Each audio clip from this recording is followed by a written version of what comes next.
Picture this. You're standing in your own kitchen. Saturday evening.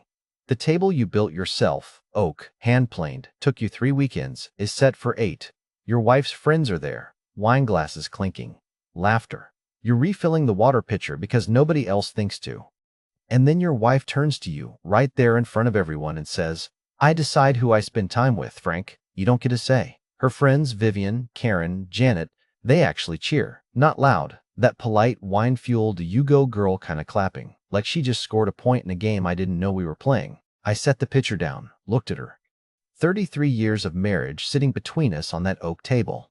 Your choice, I said. That was my kitchen, my wife, my Saturday night in Portland, Oregon, and the moment our marriage became something I couldn't recognize. My name is Frank Aldridge. I'm 61 years old, and for 30 years I've run Aldridge Custom Renovations. Started it out of a 2-car garage in Selwood when I was 31. Built it up 1 kitchen, 1 bathroom, 1 deck at a time. My hands know the weight of every kind of wood. My back knows every job site. I'm not a complicated man. I build things. That's who I am. Linda was 59, retired dental hygienist, good at it too. Patients loved her. She had this way of making you feel calm when you were terrified. I remember thinking, the first time I met her at a barbecue in '91, this is a woman who makes the world quieter. We got married in '93, 2 kids. Amy, now 34, married to Ben, living in Lake Oswego with their daughter Nora. Tyler, 29, doing something with software up in Seattle. Good kids. Good life. For 30 years, our marriage wasn't perfect, but it was honest. Saturday mornings at the farmer's market on PSU campus. Sunday dinners where the kids would come over. I'd fix things around the house. She'd plant flowers I couldn't name. It worked because we both showed up every day, quietly, without keeping score. Then Linda retired. And 8 months ago, she found The Circle. It was a women's empowerment group. Met every Sunday at a place called The Hearth on Hawthorne. Led by a woman named Vivian Hale. 57, divorced 3 years, always dressed like she was heading somewhere more important than where she was. Vivian had this energy, magnetic, confident, certain about everything. She talked about boundaries and self-actualization and reclaiming your narrative. Linda came home from the first meeting glowing. I was happy for her. Retirement is hard. You need something. But slowly, things shifted. New vocabulary, emotional labor, holding space, evolving past her comfort zone. New clothes, late evenings, phone always buzzing. She'd be mid-conversation with me and glance at a notification from Vivian and just drift away. Like I was a show, she paused. I noticed. I didn't push. 33 years teaches you that some things work themselves out. This didn't work itself out. The night after the dinner party, I sat in my workshop. 2 in the morning. The shop is behind our house. Used to be a detached garage. I converted it 15 years ago. Workbench, tools, sawdust smell that never leaves. On the shelf above my lathe, there's a picture frame I made for our 25th anniversary. Walnut, hand-carved border. Inside, the 2 of us at Cannon Beach. Wind in her hair, her hand on my chest. She was laughing at something I'd said. I don't remember what. I held that frame and my chest felt like someone had laid a board across it and stood on it. The next morning, I tried to talk to her. Calm, direct. "Linda, what you said last night, in front of your friends, that hurt." She barely looked up from her phone. "Frank, I was just being honest. Vivian says that authentic communication requires—" I'm not talking to Vivian, I'm talking to my wife. She set the phone down with that patient look, the one that says I'm being unreasonable just by having feelings. "We can discuss this later. I have brunch with the girls." She left. I sat at the kitchen table for 20 minutes, just sitting. I gave her the benefit of the doubt. Maybe retirement was an adjustment. Maybe the circle gave her something I couldn't. Maybe she'd said those words to prove something to her friends, not to wound me. I almost convinced myself. Then Wednesday happened. I came home early. Job site flooded, sent the crew home. The house was quiet. Linda was in the bedroom, door cracked, on speakerphone with Vivian. He just sat there like a doormat. V. set down the water pitcher and said, "Your choice," like a puppy. The girls were dying. Vivian laughed. "See? That's exactly what I told you. They don't change unless you shake the cage. You shook it, and what did he do? Nothing." Linda laughed. Light, easy. Like she was talking about a sitcom character. Not the man she'd slept next to for 33 years. She was laughing. About my pain. About my restraint. About my choice not to make a scene in front of her friends in my own home. That's the part I couldn't get past. I stood in the hallway for a full minute. Then I walked outside, got in my truck, and sat in the driveway. Engine off. Hands on the steering wheel, just breathing. This wasn't about the circle. This wasn't about retirement or self-discovery. My wife had turned our marriage into a performance, and I was the joke. I didn't plan what happened next. I want to be clear about that. There was no playbook, no strategy session, no revenge plan scribbled on a napkin. I just stopped having the energy to pretend. Monday morning, I always made coffee and brought her a cup before she woke up. 33 years, every single morning. Monday, I made my coffee and took it to the workshop. She came out at 9. Did you make coffee? Pots on the counter. She blinked, poured her own, said nothing. Tuesday. She mentioned a circle event on Saturday. I said, that's fine. Kept eating my dinner. She waited for more. Nothing came. Wednesday. After dinner, I went to the workshop. Where are you going? Shop. Since when do you work? Wednesday evenings. Since now. Thursday. She made pot roast. My favorite since 1995. Set the table nice. Candles. I ate. Said it was good. Thanked her. Went to bed at 9:30. Friday. She suggested we go to that Italian place on Alberta. Can't. Having drinks with Ray and Jeff. Her mouth opened slightly. In 33 years, I'd never once chosen drinks with the guys over dinner with her. Not once. Is this about what I said at the dinner? I already told you. Your choice. Something flickered across her face. I couldn't tell if it was fear or anger.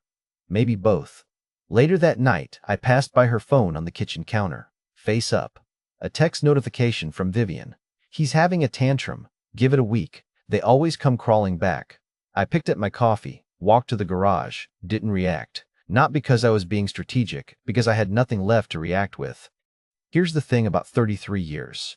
When that well runs dry, there's no pump that brings it back. You just stand there looking at the empty hole and remembering when it was full. The cycling started. I've since learned that's what you call it. But at the time, it just felt like living with a weather system. First came the anger. Tuesday of the second week, she cornered me in the kitchen. You're punishing me for having a life, Frank. I'm respecting your choices. That's not, you're being deliberately cold. I'm being honest. This is what Vivian warned me about. The silent treatment is a control tactic. I looked at her. You quoted Vivian 3 times this week. When was the last time you had an original thought about our marriage? She slammed a cabinet door, walked out.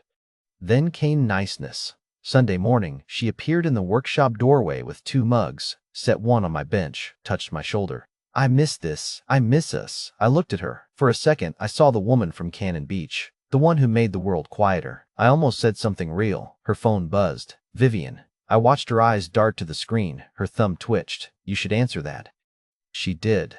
And the moment dissolved like sawdust in rain. Then came the jealousy test. Dinner, out of nowhere. There's a man in the circle's networking events. David, former professor at Portland State. Very interesting. She looked at me over her wine glass. Reminded me of you, actually. The younger version. Good for him. That's all you have to say? What would you like me to say, Linda? She wanted fire. I gave her air. And there's nothing to burn without fuel. Then came the cold. 3 days of nothing. She walked past me like I was furniture. No eye contact, no words, just the sound of her moving through a house we used to share. Stay with me here. Because what happened next is when everything changed. Amy drove up from Lake Oswego on a Wednesday afternoon. Linda was at a circle meeting. Amy had Nora in one arm and her phone in the other, and the look on her face told me this wasn't a social visit. Dad, sit down. I sat at the kitchen table. Nora went to play with the blocks I keep in the living room for her. Mom's been talking, too, the circle. About you. She showed me her phone, a screenshot from Karen's Facebook. Karen had posted publicly by mistake, then deleted it within an hour. But Amy's friend had caught it. Linda quoted, "A marriage that doesn't evolve is a cage. I refuse to be caged anymore." Amy scrolled. Another post, Janet's private page, but someone had forwarded it. Linda saying she was exploring her options and discovering what she actually deserves. 33 years. The house I built. The table I planed by hand. Our grandchild playing 20 feet away. Reduced to a Facebook post about cages and options. There's more, Dad. Amy's voice was careful. She told Janet she's been having conversations with someone, a man. She called him intellectually stimulating, said you haven't stimulated her in years. I stared at the screen, not at the words, past them, through them. I'm sorry, Dad. Don't be sorry for telling me the truth, Amy. She reached across the table and squeezed my hand. I squeezed back. That was all we needed. Later that evening, Nora climbed into my lap while I was sitting on the porch. She had that serious look 4-year-olds get when they've been thinking about something important. Grandpa, why is Grandma always on her phone when you talk? My throat closed. I pressed my face into her hair so she wouldn't see my eyes. Grandma's just busy, sweetheart. She's not busy with me. She plays pretend with me. Nora paused. But she doesn't play pretend with you anymore, 4 years old, and she sees more than either of us. I knew now, about the Facebook posts, about exploring options, about David, about the fact that my pain at that dinner party had been her victory lap. And Linda didn't know I knew. The next 2 weeks, I watched her. Every rehearsed line from Vivian that came out of her mouth, I heard it differently now. Every smile when she checked her phone. Every excuse about where she'd been, like watching someone read from a script they think is invisible. She came home one evening and said, "The Circle is planning a girls' weekend. Bend, end of the month. Spa, hiking, wine tasting. Just the girls. Sounds nice. You don't mind? I told you. Your choice." She paused at the counter. Something flickered in her eyes, like she expected a wall but walked through air. Your choice. I'd said those words as surrender that first night. But somewhere along the way, they'd become something else entirely. She just hadn't figured out what yet. 3 in the morning. I was in the kitchen getting water. Linda was already there, sitting at the table in the dark, crying. Not the loud kind, the quiet kind, the kind that comes from somewhere real. I stood in the doorway. Part of me wanted to go to her. 33 years of instinct telling me to sit down, hold her hand, tell her it would be okay. Then she wiped her eyes, picked up her phone, typed a message. I caught the preview glow. You're right, V. This is just his control tactic. I need to stay strong. Even her real tears got filtered through Vivian. 2 days later, night. She came to bed wearing something new, reached across, touched my back. Can we just be us tonight? Just for a little while? I rolled over and looked at her. Which us? The one where you tell your friends I'm a doormat? Or the one where you come back when you need something? Silence. She rolled away. The bed felt 10 feet wide. A week before Bend, she tried her last card. Standing in the kitchen, arms crossed. Maybe I should just move out for a while. See how you like an empty house. I looked at her evenly. You don't need my permission, Linda. She expected a fight. Got a door held open. Her face went through 4 expressions in 2 seconds. Shock, confusion, anger, and something underneath all of it that looked like fear. She had no idea what she'd set in motion. While Linda planned her weekend in Bend, I was planning something quieter. I found a small apartment on Hawthorne. 2 rooms, 1 bath, clean. First in last month. I signed the lease on a Tuesday while she was at Pilates. I didn't hire movers. That would have been dramatic, and I'm not a dramatic man. I started taking things from the workshop, 1 box a day. Tools, personal files, the books she never noticed on the shelf. I called a lawyer, not for revenge, for clarity. I need to understand what 33 years looks like when it ends. Ray, my business partner since 2004, sat across from me at the shop.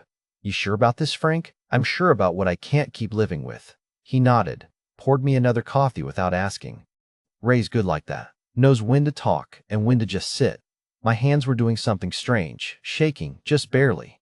I wrapped them around the mug so Ray wouldn't see, but I think he did. Friday morning, the Bend trip. Linda came downstairs with a weekender bag and new sunglasses, excited, lighter than she'd been in weeks. Vivian's white SUV pulled into the driveway. I could see Karen and Janet in the back seat, laughing already. Have a good time. I will. She kissed my cheek. Quick, automatic, the way you kiss a piece of furniture on your way out the door. I watched the SUV back out of the driveway, watched it turn the corner, watched until I couldn't hear the engine. Then I started packing for real. Saturday. My clothes from the bedroom closet. My workshop, every tool, every piece of wood, every project in progress. The rocking chair I'd been building for Nora's 5th birthday, half finished. My books, my files, the picture frame from the shelf, the one from Cannon Beach. 33 years, and it all fit in a renty truck in 2 loads. I left one thing on the kitchen counter, my wedding ring, next to a piece of paper. You wanted freedom. I'm giving us both the truth. Sunday. 6:14 in the evening. She called me 17 times in the first hour. I answered on the 18th. What did you do? Her voice was shaking. Hi. Fractured. Not the circle voice, not the empowered voice, the real one. I listened to you, Linda. For the first time in 8 months, I actually listened. This isn't what I... Frank, come home. We need to talk. We can talk. But that's not my home anymore. I drove over. She was standing in the kitchen, our kitchen, her kitchen now, staring at the ring on the counter like it was a wound. You can't just leave. You said you decide who you spend time with. I decided too. I didn't mean, what didn't you mean? The dinner party. The phone call where you called me a doormat? The Facebook post about cages? The exploring options conversation with Janet? Her face went white. How do you people talk, Linda? Even the ones in your circle. She sat down, hard, like the bones in her legs just gave up. I was trying to find myself, Frank. After retirement, I didn't know who I was anymore. So you let Vivian tell you. She was helping me. She was dismantling you. And you handed her the tools. That's not fair. You want to talk about fair? My voice was quiet, controlled, but there was weight behind it. The kind that comes from 33 years of showing up. I built this house, this table, that workshop. I showed up every single day for 33 years. And you stood in front of your friends and told me I don't get a say. I was angry. I was confused. You were laughing. On the phone with Vivian, you said I sat there like a puppy. You said the girls were dying. Silence. My pain was your entertainment, Linda. That's not confusion. That's cruelty. The front door opened. Amy walked in.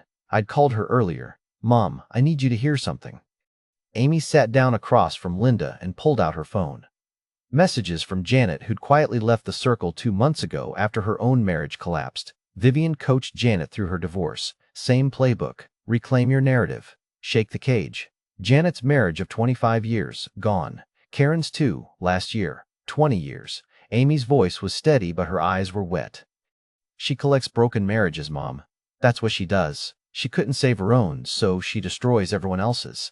And you let her? Linda stared at the messages. Her mouth was open, but nothing came out. I didn't, she whispered. I didn't see it. You didn't want to, I said. I picked up my keys from the counter, next to where the ring still sat. Frank, her voice cracked. Can we try? Can we work on this? I stood there for 10 seconds. Longest 10 seconds of my life. I'm not the man you dismissed at that dinner table, Linda, and I can't become him again just because you need him now. I'm sorry. I'm so sorry. I know. I walked to the door. Frank? I turned. What do I do now?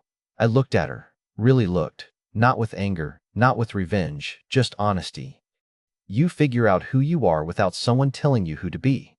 Vivian told you one story. I told you another for 33 years. Maybe it's time you write your own. 6 weeks later.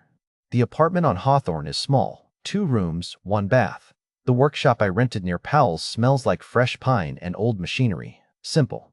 Amy brings Nora on Saturdays. We build birdhouses. She holds the nails and hands them to me one at a time, very serious. Grandpa, is this your new house? For now, sweetheart. It's smaller. Yeah, it is, but you smile more. I take the nail from her hand. Don't trust myself to speak for a moment. Tyler calls from Seattle every Wednesday evening. Doesn't pick sides, just calls, asks about the shop, tells me about his job. We talk about the Trailblazers. It's enough. I go to bed at 10, wake at 6, coffee, workshop, honest work. No phone buzzing with someone else's script for my life. No performance, no audience. It's not happy, not yet. But it's quiet in a way that doesn't hurt. 2 months later, she called, asked to meet. I agreed. Coffee shop on Division Street. She looked different, smaller somehow. No new outfit, no polished circle energy, just Linda. Hair pulled back, hands wrapped around her mug like she was cold. I left the circle. Good. Janet and I have been talking about what Vivian did, how I think I lost myself, Frank. Somewhere between retiring and the circle, I forgot who I was. You didn't lose yourself, Linda. You found the wrong person to help you look. She stared into her coffee. A tear hit the table. She didn't wipe it. Do you think we could ever? I don't know. She nodded. Small, honest. I stood, put cash on the table. Linda? Yeah? The woman I married wouldn't have needed someone's permission to love her husband. I walked out, got in my truck, sat there for a minute, engine off, not broken, not fixed, just clear. For the first time in months, clear. Some people think freedom means choosing without consequences. It doesn't. Freedom means everyone gets to choose, including the person you left standing in the kitchen. I don't hate Linda. I don't want her to suffer. I just couldn't keep building a house she was determined to burn down. Some days, I miss her. The real her. The one from Cannon Beach who made the world quieter. Before the circle, before Vivian, before she decided I was the cage instead of the shelter. But I learned something at 61 that I wish I'd known at 30. You can love someone and still walk away. Not because you stopped caring, because you finally started caring about yourself. Dear listeners, that's our ending. If it resonated, subscribe to support the channel. See you next time.